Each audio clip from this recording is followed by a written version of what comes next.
The first thing he heard was metal, not voices, not wind, metal. A thin, nervous rattle somewhere above his head, like loose tools on a vibrating shelf. For a second, Alexander Matrosov did not know where he was. Then the sound of his own engine slammed back into his ears. The Yakin was screaming. Cockpit noise. Wind hammering the canopy. The high-pitched whine of a propeller overspeeding. A deep, uneven roar from the nose where the Klimov inline engine was trying to tear itself apart. Oil smudged the glass in front of him in thick black streaks. The smell of burned lubricant and hot metal filled his lungs. His eyes started to water. He blinked and saw a sky. Too much of it. The horizon was tilted at a crazy angle. Somewhere below and to the left, a dark line cut across the blue. The front. German territory on one side, Soviet on the other. He was on the wrong side. His altimeter needle jerked and spun down through 6,000 feet. 5,800. 5,500. The aircraft was in a shallow dive he had not commanded. The stick in his hands felt wrong, soft, disconnected, like it was attached to wet rope instead of control cables. He tried to level the wings. Nothing. The yak shuddered but did not respond. Through the smears on the canopy, he could just make out the flattened oval of the spinner, wobbling. The engine was no longer mounted straight. It was hanging at an angle on torn metal and bolts. He tasted blood. It was in his mouth, metallic and warm, mixing with the bitterness of burned oil. He spat onto the inside of his oxygen mask and it ran back along his chin. He could not remember being hit. One moment he had been turning into a climb, trying to drag the Focke-Wulf into the vertical where the yak could outclimb it. The next moment the world had gone white with flashes and impacts. The whole airframe had kicked sideways as if slapped by a giant hand. He forced his brain to rewind. 10 minutes earlier he had still been a hunter. He had rolled in from the sun on a Heinkel bomber, felt the nose dip as he lined up the crosshairs, squeezed the trigger. The yak had vibrated as the 12.7mm machine gun spat. Pieces had come off the bomber's left wing, fabric and metal tearing away in a spray. The German aircraft had begun a slow roll into a dive, trailing smoke. Matrosov had followed it down for a second longer than he should have, watching to see if anyone bailed out. That was the mistake. He knew it the instant the tracers flashed past his canopy from behind and to the right. He had instinctively thrown the yak into a brake turn and dived, but the other German had already cut the corner. The Focke-Wulf had stayed glued to his tail like it was tied there with cable. He could still hear the last burst. Short, controlled, professional. 20mm rounds punching into his aircraft. One through the engine. One through the wing root. One somewhere behind him that had blown out his radio and thrown shrapnel forward into the cockpit. A hot line of pain had burned across his left side. That was where the blood had come from. Now the cockpit stank of roasted insulation and cooked paint. He coughed and felt something shift in his ribs. Not broken, not yet, but close. He scanned his instruments again, oil pressure dropping through the floor. Engine temperature off the scale. Altitude 4,800 and falling. Airspeed far too high for the angle of attack. The yak was no longer flying. It was falling in roughly the same direction as its nose. He looked outside. Below him, the ground was no longer a neat patchwork of fields. Details had begun to separate. Tree lines, a road, a narrow river glinting in the pale sun. The odor. 40, maybe 50 kilometers behind German lines. Even if the engine was healthy, he would not make it back. The fire reached the cockpit in the next second. Flames licked back along the right side of the fuselage and curled under the footwell. Heat slammed into his boots. The smell changed. It was not just oil now.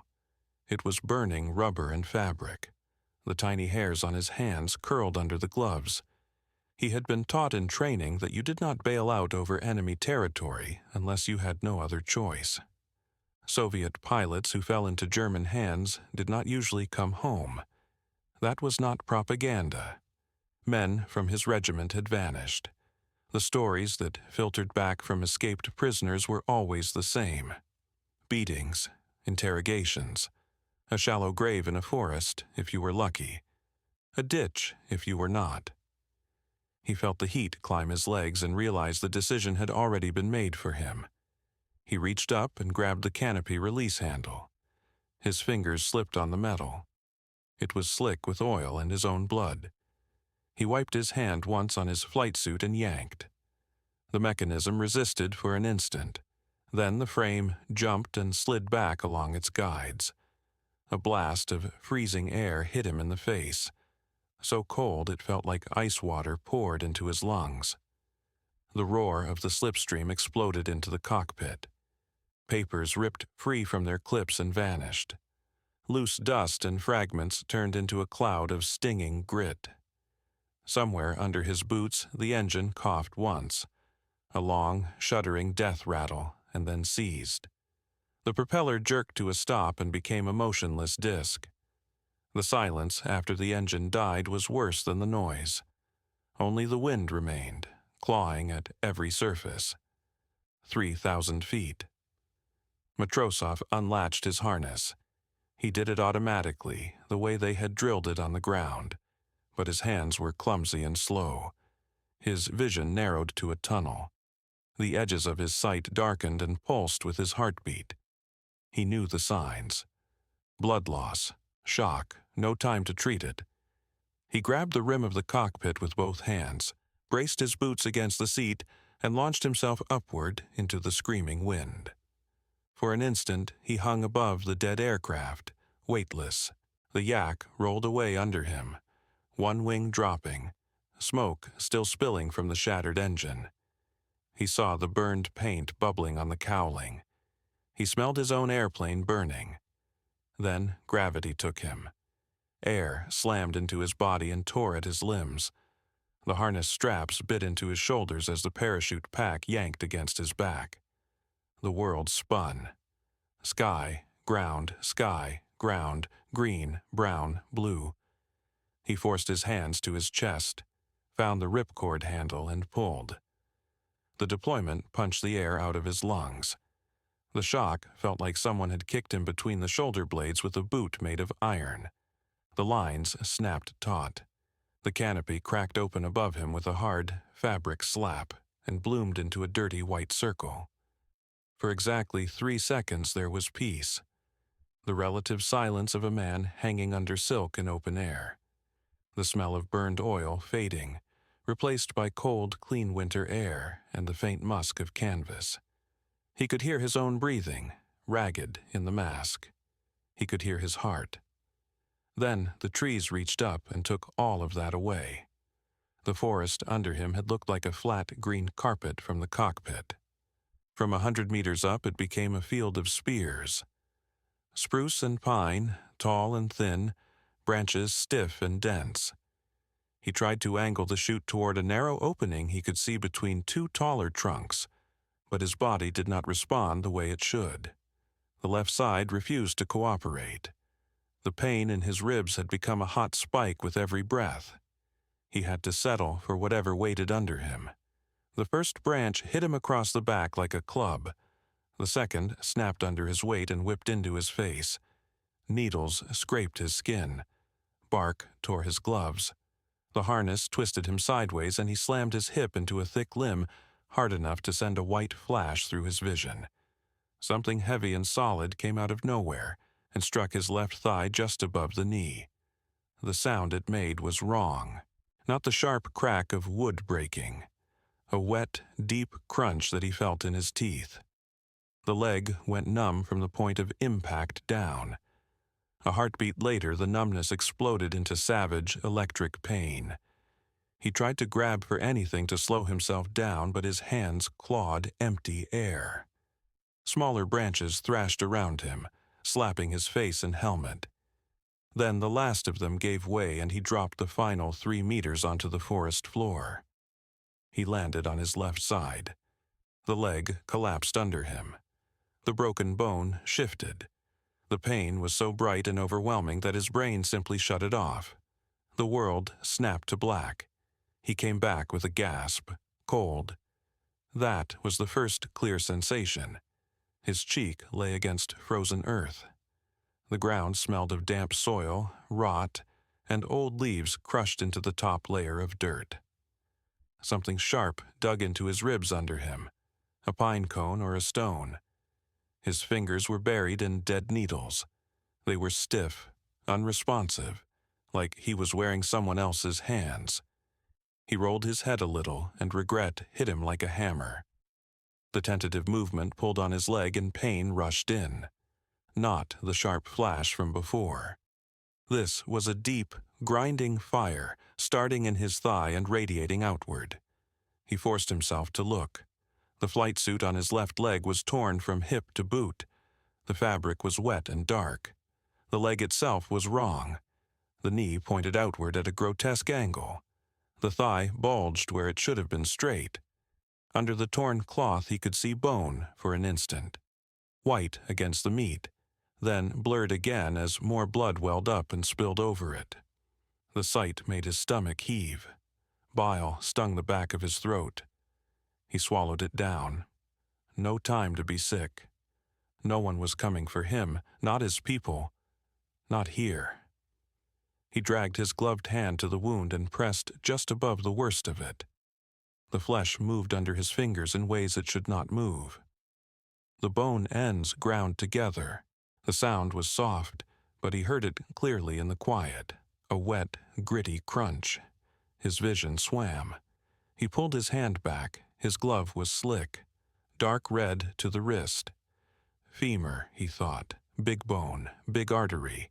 If it is cut, I am done. Training pushed through the fog. Stop the bleeding. Keep the head clear. Do not pass out. Passing out here meant he simply would not wake up. He fumbled for the pouch on his belt. His fingers did not want to work. The buckle on the kit felt like it had been designed to be impossible with gloves. He forced them anyway. The flap came open. Inside, by touch alone, he recognized the smooth cylinder of the morphine syrette and the rough folded gauze of the emergency bandage. Morphine first or bandage first? He made the choice without thinking. Pain would make him stupid. Stupid got you killed faster. He pulled the plastic cap off the needle with his teeth, spat it aside, jabbed the syrette into the meat of his uninjured thigh, and squeezed. The metal tube crumpled under his fingers as the drug emptied into his muscle. He let the useless shell drop and grabbed the bandage. Every move cost him seconds and a little more blood. The warm flow into his suit was constant, a slow leak rather than a spray. Maybe the artery was only nicked. Maybe not. He did not have the tools to know. He had only what he could feel. He pressed the folded gauze hard into the torn flesh where the blood ran fastest, and looped his belt around his leg to hold it in place. Tight. Tighter. The pain in that moment was beyond sound. His mouth opened, but nothing came out. His whole body locked. The edges of his vision turned gray and closed in. The morphine arrived just in time to pull him back from that edge. It did not remove the pain. It moved it a little further away, dulled the sharpest edges, let him think in full sentences again. He lay still, counting heartbeats. The forest around him was quiet in the way winter woods are quiet. No insects, no birds, only the distant crack of cooling metal from somewhere to his left, where the burning wreck of his yak had fallen. The smell of smoke was faint but present. A column would be rising up through the treetops, a perfect arrow pointing out his approximate position to anyone with a pair of eyes. He had maybe an hour before someone came to look. Probably less. They would start with the wreck, and then they would begin to walk a widening circle around it. standard drill. He would have done the same. He needed to move. He tried to sit up using only his arms. His abdominal muscles cramped. The broken leg shifted and his spine threatened to turn itself off again. He stopped, panting, then tried a different way. He rolled onto his stomach, pushing with his elbows, dragging the ruined limb behind him. The first drag left two things behind: a smear of blood and a thread of pain that stretched from his hip to his ankle. He bit the inside of his cheek until he tasted blood again rather than make a sound. If he screamed here, the sound would carry. He pulled again. Minutes turned into an undefined smear of movement and pain, and frozen leaves scraping his face. The bandage under his belt stayed in place. That was something. The trail he left was wide and obvious. He knew that too. He aimed for a slight dip in the ground he could see ahead, where snow and rain had carved out a shallow gully. It would not hide him from a serious search, but it would take him out of immediate sight from the air and from a casual glance. By the time he reached it, his arms shook so badly he could barely grip the roots he used to pull himself. Sweat ran down his back despite the cold. His teeth chattered between waves of heat. Fever. It had not even been an hour, and infection was already coming to the party. He slid into the depression and lay on his back, staring up through the branches. Thin fingers of bare wood reached across the pale sky. Smoke from the crash drifted between them in slow, dirty clouds. He forced himself to slow his breathing, to listen. At first, there was nothing. Then he heard the truck. It started as a distant murmur, a low engine note, irregular as it bounced over ruts and frozen mud. It grew slowly, resolved itself into the distinct growl of a military truck, not one of theirs. The tone was different. He had learned the difference between German and Soviet vehicles the way he had learned aircraft silhouettes. There was time to learn things like that in war. The engine noise stopped somewhere beyond the trees. Doors banged, metal clanged under boots. Voices, at first too faint to make out, then closer. Men calling to each other. Short, clipped words. Not shouted. They were not afraid. They did not expect trouble. He had his pistol. The realization came with a strange calm. His hand went to the holster on his right hip and found it still there. The Tokarev slid out into his palm. Cold metal. 8 rounds. 1 magazine. He had trained to fire it at silhouettes on a range. He had never had to choose whether to use it on himself. The idea was not theoretical. They all knew men who had done it rather than be taken. Sometimes what was left of them had been found. Sometimes not. Each story had ended the same way. 1 round saved for yourself. He thumbed the safety off and held the pistol against his chest, hidden under his torn suit. The morphine made the muzzle wobble as he tried to hold it steady. It would not be a clean shot. He would have to put the barrel in his mouth and hope the angle was good enough. He lay there, gun pressed against his sternum, and listened as the voices came closer. They were moving slowly, methodically. He could hear them crashing through brush, could hear the crack of twigs under boots. Someone laughed at something. Another man answered with a bored, flat tone. This was routine for them. Downed pilot, search, capture. Another tick on some report. He saw the first one before the man saw him. A splash of gray through the trees to his right. Field coat, steel helmet. Rifle held low. The German stepped around a small pine and froze as his eyes fell on the man in the gully. They stared at each other for a bare second. The German was young. Pale face, raw skin around the nose from the cold. The rifle came up with practiced speed, muzzle centering on Matrosov's chest. The barrel looked enormous from where he lay. Matrosov could have raised the pistol and fired. The range was 6, maybe 7 meters. Even with morphine, he would not miss. He also knew what would happen next. The second man, somewhere behind the first, would fire back. He might hit, he might not. It did not really matter. 3 against 1, and he could not even stand. He opened his hand and let the Tokarev fall into the dead leaves. The young German shouted something. The words meant nothing, but the tone was clear. Do not move. Do not try anything. Another pair of boots thudded closer. A second soldier appeared, older, heavier, a corporal by his insignia. He scanned the clearing once, saw no other Soviets, and relaxed a fraction. His rifle muzzle dipped by a few degrees. It was still enough. The corporal looked down into the gully and took in the situation with one sweep of his eyes. Flight suit, blood, the way the left leg lay. He said something to the younger man that made the corner of his mouth twitch upward. Not a smile. Something meaner and smaller. He gestured with his rifle for Matrosov to get up. Matrosov pointed at his leg and shook his head once. He could not find the German words even if he had known them. He settled for the universal language of pain. He tried to move the leg a centimeter. His face did the rest. It contorted on its own. His jaw clenched. A sound escaped his throat that was closer to an animal noise than speech. The corporal watched, expression unchanged. Then he stepped down into the gully and drove the butt of his rifle into Matrosov's ribs. The impact emptied his lungs. Air blasted out of him in a dry grunt. The world flashed white. The broken bone in his leg shifted again. For a second, he could not see anything at all. He lay there, limp, while his body tried to decide whether to stay. The second blow caught his shoulder.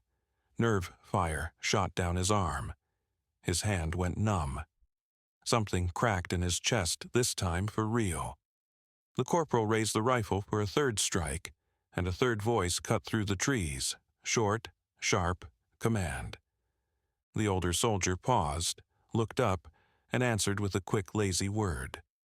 The unseen officer replied with something Matrosov did not need translated. Enough. Bring him. Hands grabbed him under the armpits.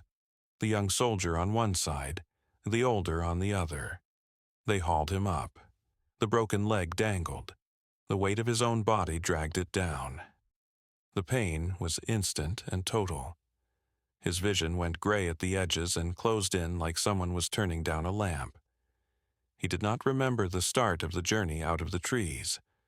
Only the smell of exhaust hitting his face when they reached the truck. They threw him into the back like cargo. His hip hit the floor first. His head bounced off the metal a half-second later. Sparks danced in front of his eyes. Somewhere far away, an engine coughed, caught, and settled into a rough idle. The ride that followed was a sequence of impacts.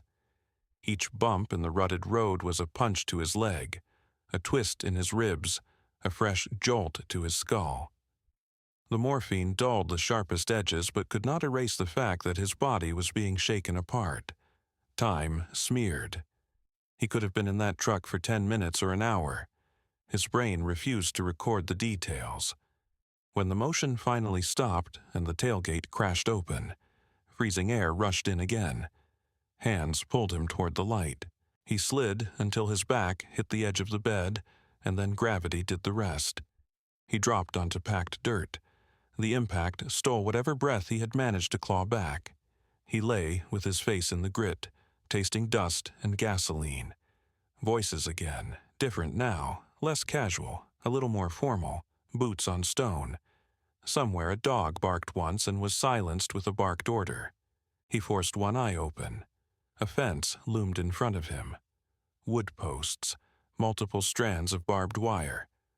Beyond it, low barracks, their walls bare and unpainted. Guard towers at the corners.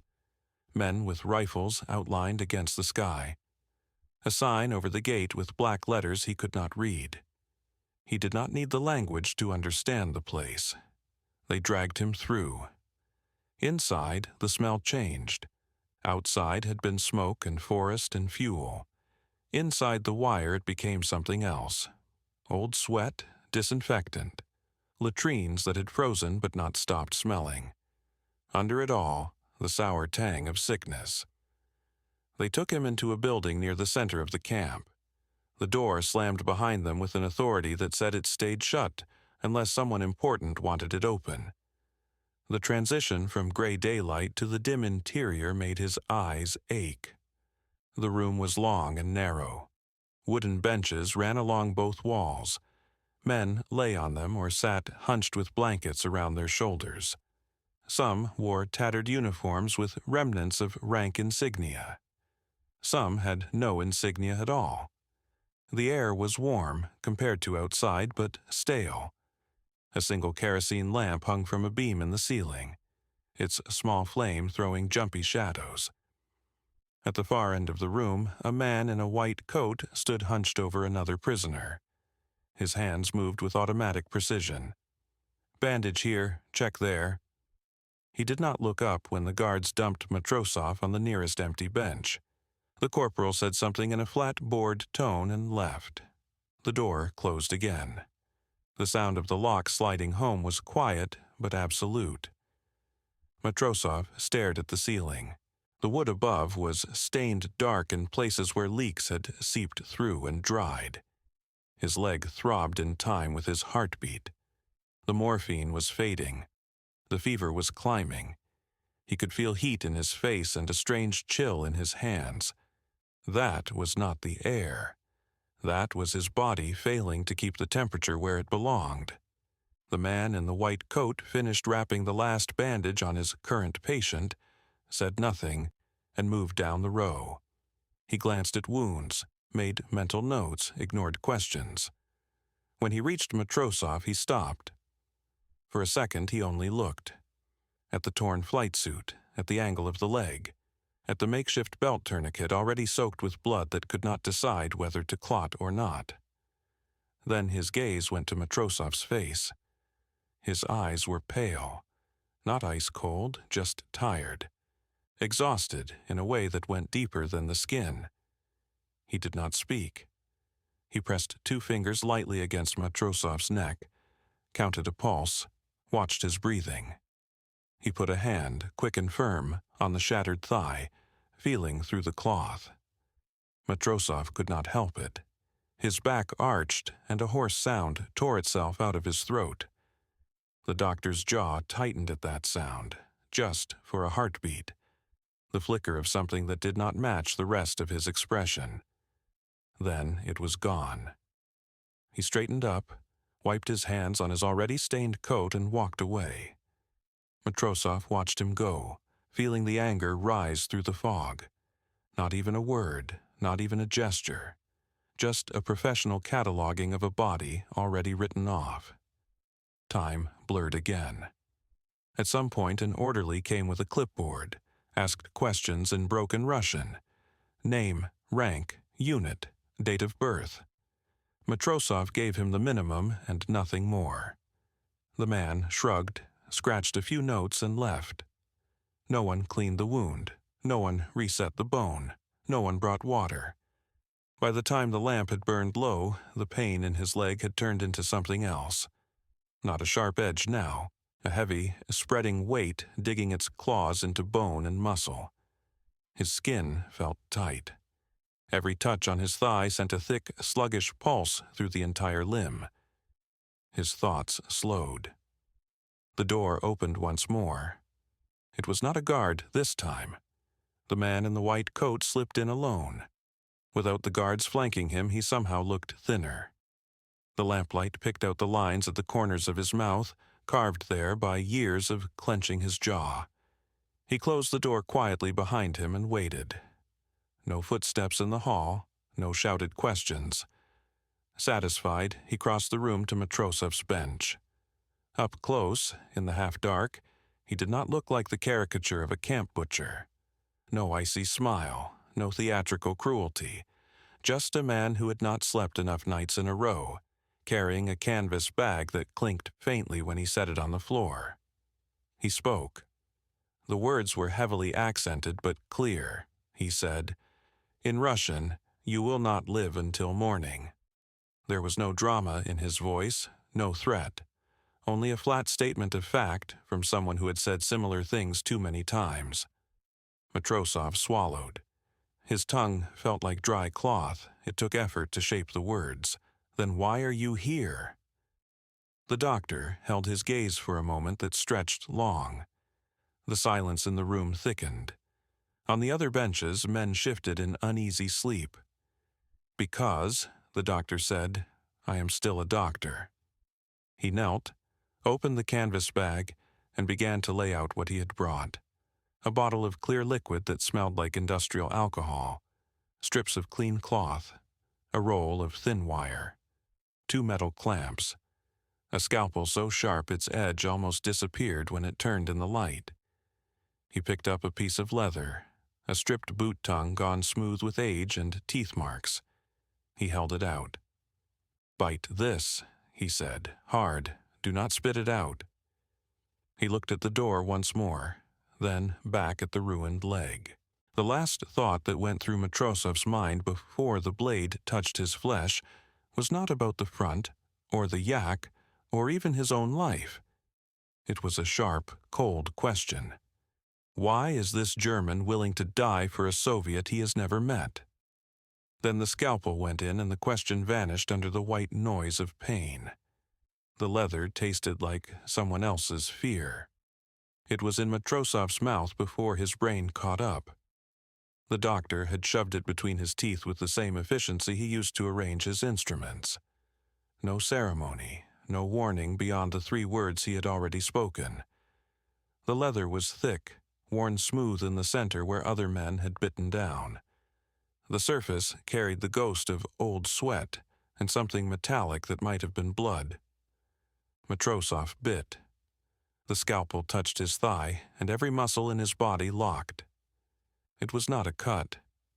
Cuts were clean, surgical, the kind of thing you got from a kitchen knife when you were careless. This was something else. The blade went through skin that had swollen tight with infection. The pressure underneath had been building for hours. When the steel broke the surface, the wound opened like a dam failing. Fluid poured out. Not clean blood. Thick, dark matter mixed with yellow streaks and clots that had gone wrong. It ran hot down his leg, soaking into the bench, dripping onto the floor in slow, heavy drops. The smell hit a second later. Rot. Infection. The sour stink of tissue that had started to die while still attached to a living body. Matrosov's teeth sank into the leather so hard his jaw creaked. A sound came out of him anyway, not a scream, something lower. A grinding noise forced through clenched teeth and a throat that had closed around it. The doctor did not look at his face. His attention stayed on the incision. He widened it with 2 precise strokes, peeling back the edges of torn skin and exposing the muscle beneath. The flesh was mottled, red in some places, gray in others. Where the bone had broken, jagged white edges jutted up through shredded tissue. He reached into the bag and pulled out the bottle of alcohol. No explanation, no pause. He upended it directly into the open wound. Matrosov's back arched off the bench. His hands clawed at the wood. Splinters drove under his fingernails. The leather muffled the sound, but not the intention behind it. If he could have screamed loud enough to tear his vocal cords, he would have. The alcohol burned through every nerve in the damaged leg. It was not pain anymore. It was something beyond that. A white, hot wire jammed directly into his spine and lit on fire. His vision collapsed into a narrow tunnel. Black walls pressed in from all sides. At the far end, barely visible, the doctor's hands moved with steady, implacable purpose. On the benches around them, other prisoners stirred. One man sat up, looked toward the sound, and lay back down without a word. Another turned his face to the wall. No one spoke. No one asked what was happening. They had all learned the same survival rule. Do not draw attention. Do not ask questions. If it is not happening to you, it is not your problem. The doctor set the empty bottle aside and picked up a pair of metal clamps. They looked like they had been designed for something else, something industrial. The jaws were blunt and scarred. He slid his fingers into the wound, moving through muscle and clotted blood with the certainty of someone who had done this 1,000 times in better conditions. His hand stopped. He felt something, frowned, and adjusted his grip. When his fingers came back into view, they were holding a fragment of bone. White, sharp on one end, ragged on the other, where it had snapped away from the main shaft of the femur.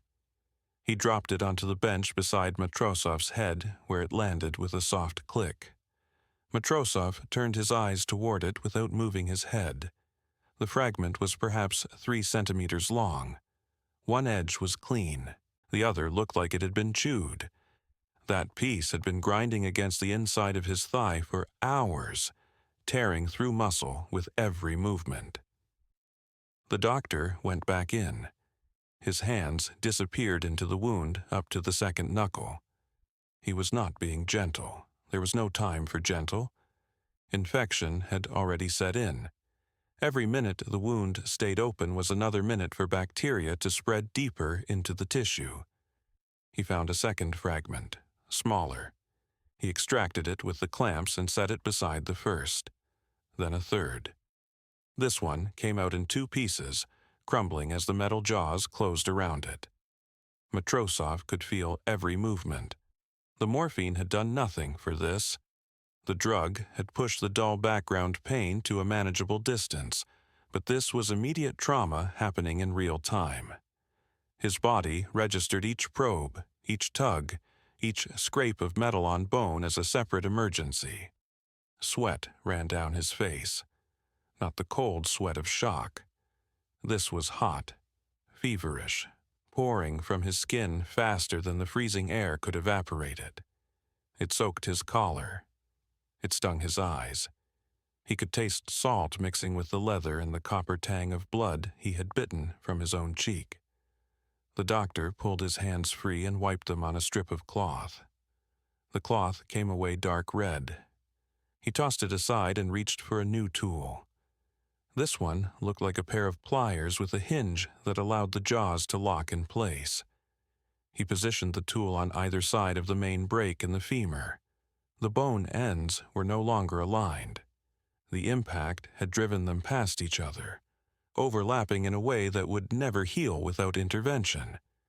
He fit the jaws around the upper fragment and squeezed. The handles clicked as the lock engaged. Then he pulled. The bone moved.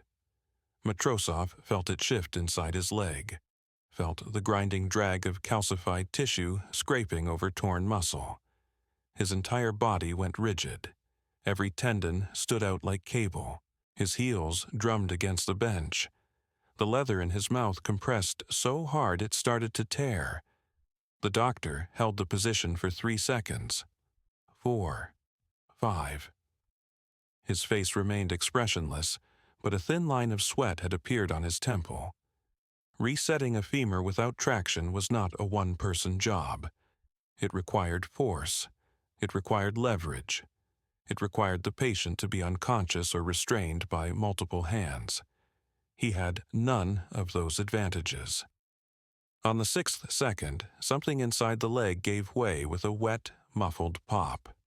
The bone ends slid past each other and locked into rough alignment. Not perfect, close enough. The doctor released the tool and let out a breath through his nose. His hands shook for half a second before he clenched them into fists and steadied them by will alone. He flexed his fingers once, shaking out the cramp, and picked up the coil of wire. The wire was thin. Surgical grade, maybe stolen from the camp hospital, maybe smuggled in from somewhere else. He threaded it through a curved needle and began to stitch. Not the skin, not yet. He was binding the muscle back together, pulling torn edges into alignment and holding them there with loops of wire that bit into the tissue and locked. Each pass of the needle took 10 seconds. 15. His movements were slower now. Fatigue was setting in. The precision remained, but the speed had dropped. Matrosov watched through the haze of pain and realized something that cut through even the fire in his leg. The doctor's hands were shaking worse now. Not from fear, from exhaustion, from the sustained effort of holding his arms steady in an awkward position over an open wound while his own body screamed at him to stop. How long had they been at this? 10 minutes. 20. Matrosov had no idea. Time had shattered into fragments as sharp as the bone pieces on the bench. A sound broke the silence. Boots. Outside the door. Slow, deliberate footsteps moving down the corridor between the barracks. 2 men, maybe 3. Their voices drifted through the thin walls, German words clipped and casual. Someone laughed at something. The sound was harsh and short. The doctor's hand stopped. The needle hung halfway through a loop of wire. He lifted his head and stared at the door. Every muscle in his face tightened. The footsteps came closer. They were not hurrying. This was a patrol, not a raid. Random checks to make sure prisoners were where they belonged, and no one was attempting anything stupid. The steps reached the door. Stopped. The latch rattled. The doctor dropped the needle and grabbed the cloth he had used to wipe his hands. He threw it over the open wound, covering the exposed muscle and bone. He snatched the bottle and the clamps and shoved them back into the canvas bag. His movements were quick but controlled. No panic, just speed. The door swung open. Cold air rushed in. A guard stepped into the doorway, silhouetted against the dim light from outside. He was older, with the build of a man who had been strong once and was now running on habit and boredom. His rifle hung loose on its sling. His eyes scanned the room with the tired glaze of someone who had done this inspection 100 times and expected nothing. His gaze stopped on the doctor kneeling beside Matrosov's bench. He said something. A question. The tone was not suspicious, just curious. The doctor straightened up slowly. He kept his hands visible. Blood covered his fingers to the wrist. He gestured at Matrosov, at the torn flight suit, at the leg barely concealed under the cloth. He spoke in German. The words came quick and smooth. Not defensive, matter of fact. The guard stepped closer. He looked down at the bench, at the blood soaking into the wood, at the bone fragments laid out like evidence. His expression shifted. Not alarm, disgust. He wrinkled his nose at the smell and said something that made the doctor nod. The doctor replied. 4 sentences, maybe 5. His voice stayed level. He gestured once at the door, once at the leg, once at his own coat. Whatever story he was telling, it sounded plausible. It sounded boring. The guard's attention was already drifting back toward the door and the warm building where he had probably left a cup of coffee. The guard grunted. He said one more thing, turned and walked out. His boots echoed back down the corridor. The door swung shut. The latch clicked. The doctor waited. 10 seconds. 20. Until the sound of boots faded completely. Then he exhaled and turned back to the wound. His hands were steadier now. The immediate danger had passed. Fear had a clarifying effect. He pulled the cloth away. The wound looked worse than before. The interruption had let the blood pool again. The exposed tissue had darkened another shade. He picked up the needle and went back to work. This time, he did not stop.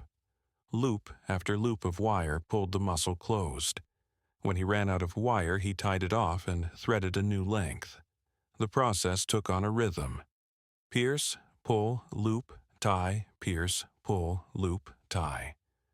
His breathing synchronized with his hands.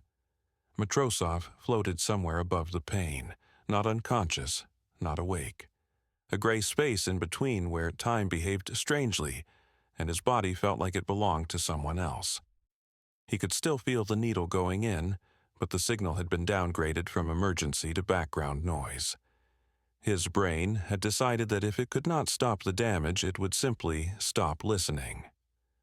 When the doctor finally set the needle down, the muscle was closed. Not pretty, not even, but closed. A ridge of wire and tissue that held the broken leg together through force rather than elegance. He picked up the scalpel again and cut away the dead skin at the edges of the wound. Thin strips of gray flesh curled away from the blade and dropped onto the floor. What remained was raw and red, but alive. Blood welled up in slow beads. Real blood this time. Not the thick, infected drainage from before. He packed the wound with strips of clean cloth soaked in alcohol, layer after layer until the cavity was filled. Then he pulled the skin closed over the top and began to stitch with thread this time. Proper surgical thread, thin and strong. The stitches marched up the length of the incision in a line that was almost neat. Almost. When he tied off the last stitch, he sat back on his heels. His shoulders sagged. The tension that had held him upright for the last however long drained away all at once. He looked older. The lamplight carved shadows under his eyes and turned the lines in his face into canyons. He reached into the bag one more time and pulled out a small glass vial. The liquid inside was clear. He held it up to the light, checking the label, then pulled the stopper. The smell was sharp and medicinal, not alcohol, something else. He filled a syringe from the vial, tapped the air bubbles out with one finger, and plunged the needle into the meat of Matrosov's thigh well away from the wound. The liquid went in cold. A strange ache spread outward from the injection site, different from the pain of the surgery. Penicillin, Matrosov thought, or something close to it. The word came from nowhere. A fragment of training, the miracle drug, the one that stopped infection when nothing else would. The doctor capped the empty vial and put everything back in the bag. He stood, swaying slightly, and looked down at the man on the bench. For the first time since he had started, he allowed himself to make eye contact. He said, in that careful, accented Russian, "If you live, do not tell anyone what I did." He said, "If you die, it does not matter." He picked up the bag and walked to the door. His hand was on the latch when he stopped. He did not turn around. He spoke to the door instead of the room. He said, "I was a professor once. In Berlin. I taught young doctors how to save lives." He said, "They sent me here because I saved the wrong ones." He opened the door and stepped out into the night. The door closed.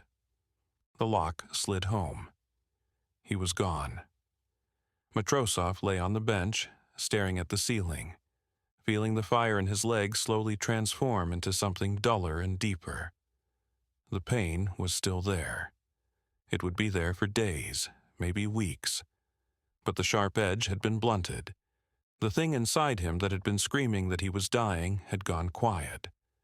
The leather fell from his mouth. He did not have the strength to spit it out.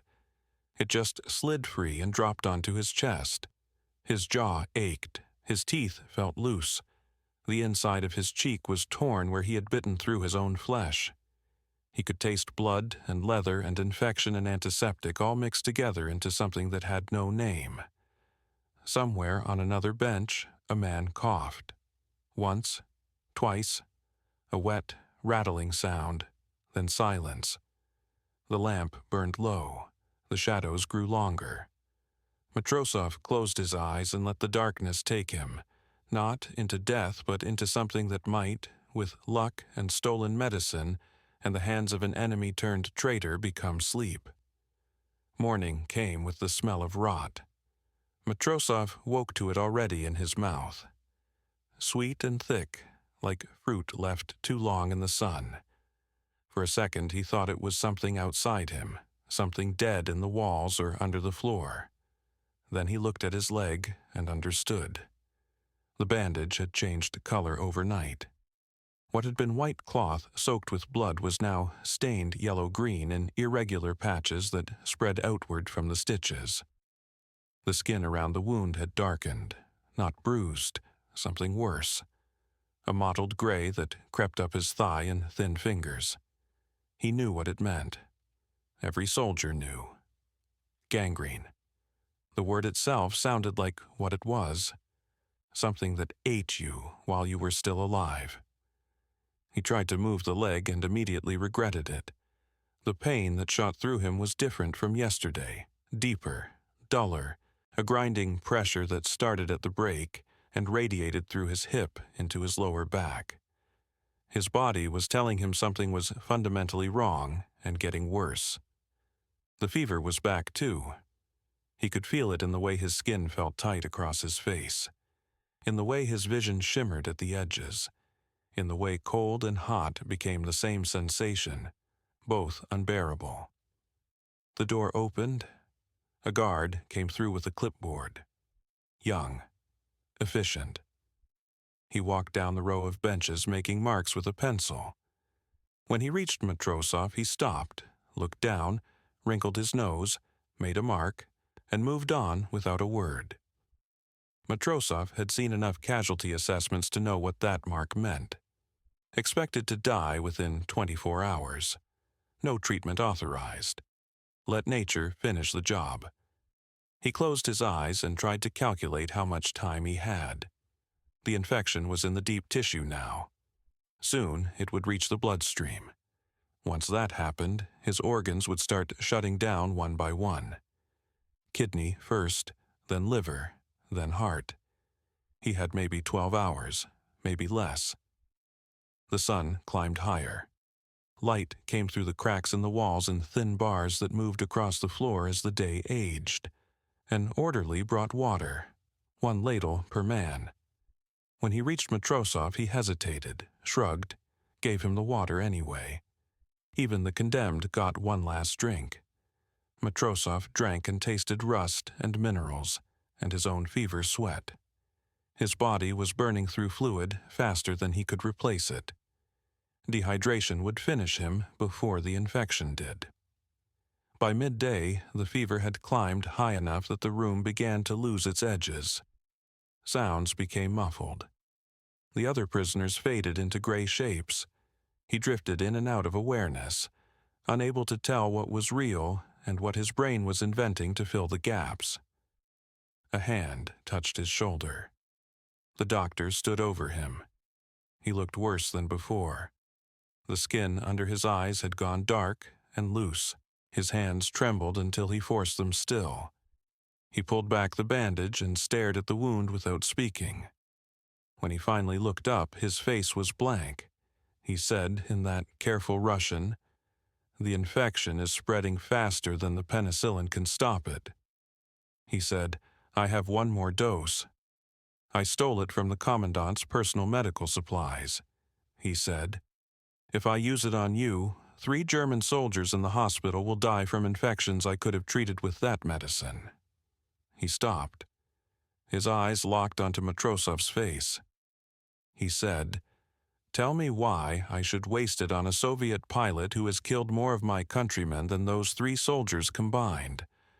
The question hung between them. It was not rhetorical. The doctor was asking because he genuinely did not know the answer. Matrosov's throat was so dry the words came out as a rasp. He said, "You should not." The doctor blinked. Matrosov forced himself to continue. He said, "I have killed many. I stopped counting after 20 aircraft. Each one had a crew, men with families. I did not think about them when I fired. I thought about my mission, about getting home." He said, "Use the medicine on your soldiers. They did not choose this." I did. The doctor stood frozen. Then he sat down heavily on the edge of the bench and put his face in his hands. When he spoke, his voice was rough.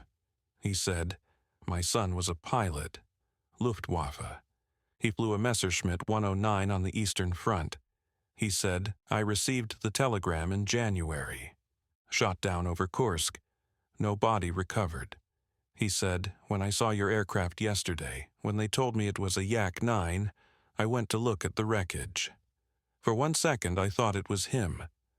I thought he had survived. I thought he had stolen a Soviet aircraft and flown it home. He raised his head. His eyes were red.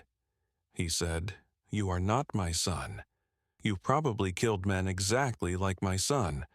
But when I look at you, I see him lying in some Soviet camp, and I see a Russian doctor making this same choice." He said, "I have to believe that doctor chose to save him. Even if he did not, even if my son burned in his cockpit and no one tried, I have to believe someone would have tried." He pulled the vial from his pocket. His hand shook as he filled the syringe. He said, "This is not about you. This is about the man I need to believe I still am." The needle went into Matrosov's thigh. The cold liquid spread through the muscle.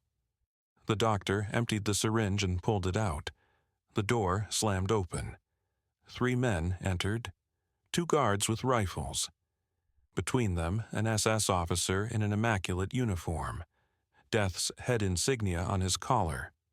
His face was the kind that had learned to enjoy the power that came with the uniform, the commandant.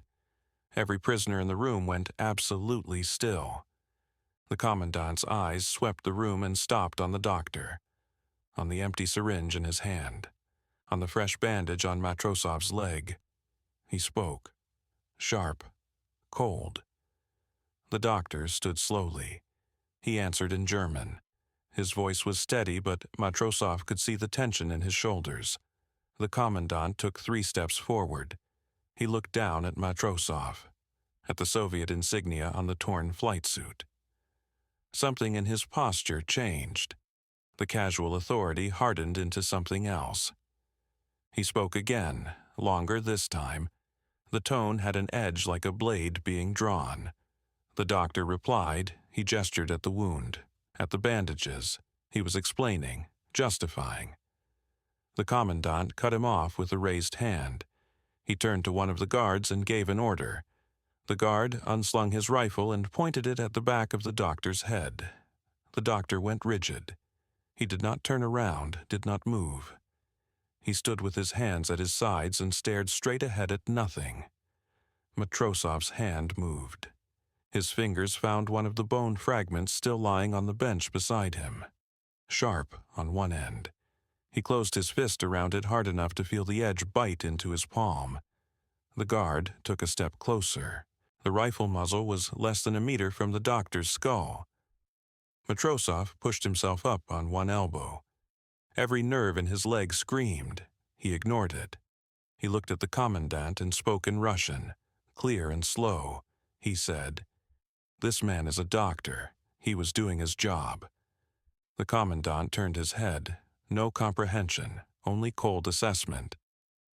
One of the guards said something, a translation. The commandant's expression did not change, but his eyes narrowed slightly. Matrosov kept talking. He said, "I shot down 11 of your aircraft. I killed your pilots. This man saved me knowing that. If you execute him for doing his duty as a doctor, you are no better than the animals you claim we are." The commandant stared at him. Then he said something in German, to the doctor. The doctor answered, one word, "Ja." The commandant was silent for a count of 5. Then he spoke again, longer. His tone was flat. Whatever he said made the guard with the rifle hesitate. The man looked at the commandant. The commandant nodded once. The guard raised his rifle higher and drove the butt down into the back of the doctor's knees. The doctor collapsed. His legs folded and he hit the floor face first. His glasses flew off and skidded under a bench. The guard kicked him in the ribs. Once, twice. The doctor curled up but made no sound. The commandant watched for 3 seconds. Then he raised his hand. The guard stopped. The commandant spoke. To the room, his voice carried. Matrosov did not understand the words, but he understood the meaning. This is what happens to traitors. This is what happens when you waste German medicine on Soviet prisoners. Remember this." The commandant turned to leave. The doctor pushed himself up on his hands. Blood ran from his nose and dripped onto the floor. He looked up at the commandant and spoke. His voice was clear despite the blood. The commandant stopped, turned, stared down at him. The doctor spoke again, longer. His tone was not pleading, not defiant, just factual, stating something that needed to be said. The commandant listened. His face remained expressionless. When the doctor finished, the commandant stood motionless for a long moment. Then he said something. Short, final. He walked out. The guards followed. The door closed. The lock slid home. The doctor remained on the floor, breathing hard. After a moment, he crawled to where his glasses had landed, found them unbroken, and put them back on. He used the edge of a bench to pull himself upright. His hands left red smears on the wood. Matrosov said, "What did you tell him?" The doctor wiped blood from his mouth with the back of his hand. He said, "I told him my son died on the Eastern Front and I did not get to save him. I told him this Russian will die too, but at least I got to try." He said, "I told him if that makes me a traitor, then I accept the punishment." Matrosov said, "What did he say?" The doctor's laugh was empty. He said, "He told me I will be transferred to a penal battalion on the Eastern Front in 3 days. He said, if I survive 6 months, I can appeal for reinstatement." He said, "No one survives 6 months in a penal battalion."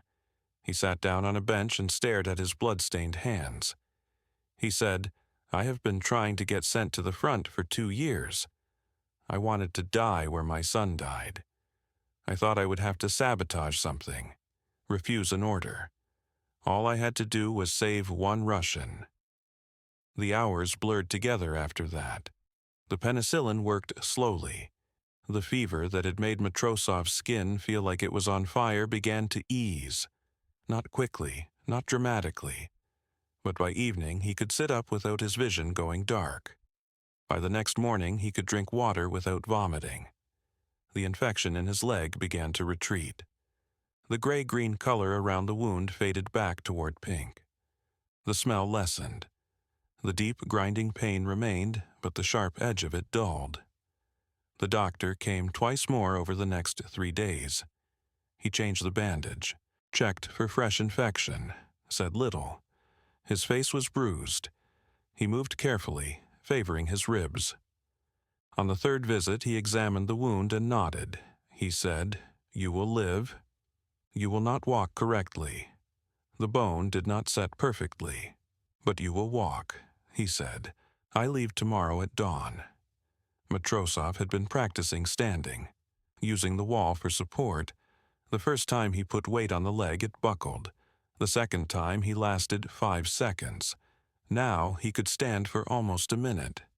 He stood now, bracing himself. The doctor watched. Matrosov said, "What is your name?" The doctor was silent for a long moment. He said, "Heinrich Eberhardt. I was a professor in Berlin before the war. I taught surgery." Matrosov said, "If you survive, how will I find you?" The doctor looked at him with something that might have been surprise. He said, "Why would you want to?" Matrosov did not have an answer for that, not one that made sense. He tried anyway. He said, "Because I need to know if saving me was worth what it cost you, and you will need to know the same thing." The doctor stared at him. Then he nodded once. He said, "Dresden. If I survive, I will go back to Dresden. But do not look for me unless you are certain. The Soviets will not understand this. Your people will not understand this. Neither will mine." He turned toward the door. Matrosov said, "Thank you." The doctor stopped.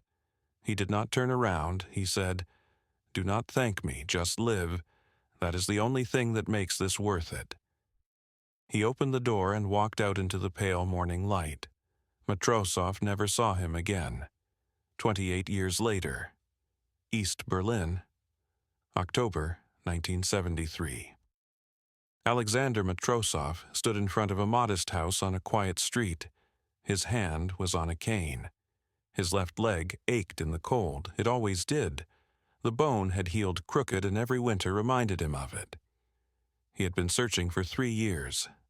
Letters to the Red Cross, inquiries to East German authorities. Most went unanswered. Some came back marked address unknown or deceased. He had almost given up. Then, 6 months ago, a letter arrived.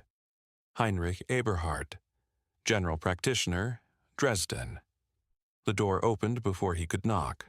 The man standing there was older, thinner, gray, but the eyes were the same. They stared at each other for a long moment. Neither spoke. Finally, Eberhardt stepped aside and gestured for him to enter. The house was small, neat. They sat at a table in the kitchen. Eberhardt made tea. His hand shook slightly as he poured. Matrosov said, "You survived." Eberhardt said, "Barely. The penal battalion was everything they said it would be. I was captured by your army in April '45. I spent 3 years in a labor camp before they released me." He said, "I came back here and worked. I married again. I did not talk about the war. There was nothing to say." Matrosov said, "I did not talk about it either. My report left you out. They would not have understood." Eberhardt nodded. They sat in silence. Matrosov said, "Did it matter?" Eberhardt looked at him. Matrosov said, "Saving me, losing your son, being sent to die, did any of it matter?" Eberhardt was quiet for a long time. He said, "I do not know. You are alive. I am alive. The war ended. Millions died. 2 of us did not. I do not know if that matters or if it was just luck," he said, "but I still believe I made the right choice, even if I cannot explain why." Outside, an East German photographer Matrosov had hired was waiting. They stood together in front of the house. The photographer asked them to smile. Neither did. The shutter clicked. Matrosov left an hour later. They shook hands once at the door. Formal, brief. They did not write, did not speak again. When Matrosov died in 1991, his daughter found the photograph among his things. On the back, in his handwriting, was one sentence in Russian. "This is the man who saved me when I should have died. And I do not know why." When Eberhardt died 5 years later, his widow found the same photograph in his desk. On the back, in German, was one sentence. "This is the man I saved when I should not have, and he saved me by letting me." The photograph exists in an archive now, filed under Humanitarian Actions, Non-Military, World War II. 2 men, 2 countries. One impossible choice made in the worst place imaginable. History does not remember them, but they remembered each other. And maybe that was enough.